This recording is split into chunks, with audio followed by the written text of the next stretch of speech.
governor लापसीदा Arambai Tenggol की पुंग चुपना अखोई वारी सानजबनी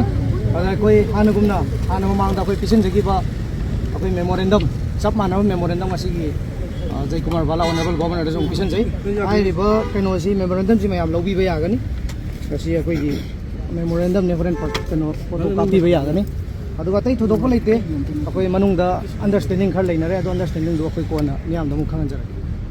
खुलाई सरेंडर तौबी मतंग जी कितंग हाइबिबो अदुई मतंग तो कोई वारी सानेबा अदुगी सानेबो पोतुगी कंडीशन दो कंडीशन खर लेरी तंग अपडेट तौजरखिगे अदुगा कंडीशन लेरी अदो अखोई ngasi मक्ति खुलाई मतंग दो केम हाइजरबै अदु कनगना याउगे ngasi wai sanabase अखोई CMP की कमिश्नर मुनिंद्रो IPRO इसामक रोबिन अदे अखोई लुचिंग पुरेल चीफ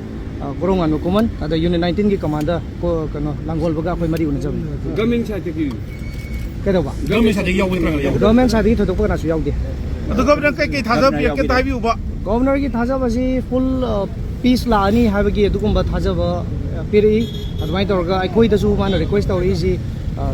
करी हाइतारे पीस एंड नॉर्मलसी लाखना अखोई मयामनसु मतेंग पांगबियु अन हौजिकी खुलाई नुंगलाई मयाम पिखनबा कोनबसिगी सिचुएशन जी लोयर मतुंगदा हाईवे अखोई लेरिबा हाईवे अनिमक लोय हांगदोगा अखोई लोयनमक चंगना थोंगनबा याबा अदु हानगुम नॉर्मलसी लेबा स्टेट अमा याम इंग तप लेबा अमा दुंबा लेबा अमा ओइनबा माना अथु मतुन होनरनी हाबदु मथंग खुलाई थादोकपसिदा कनो सोल्यूशन पुरकपा ngमगनी ना आरामबाई टिंगोल थाजबीब्रा ताइबिउबा अदु अखोई कोना मतंग साब हाइजरगे ngसी मक हाइजरoi थैंक यू मतिंग साम तक मिस्टर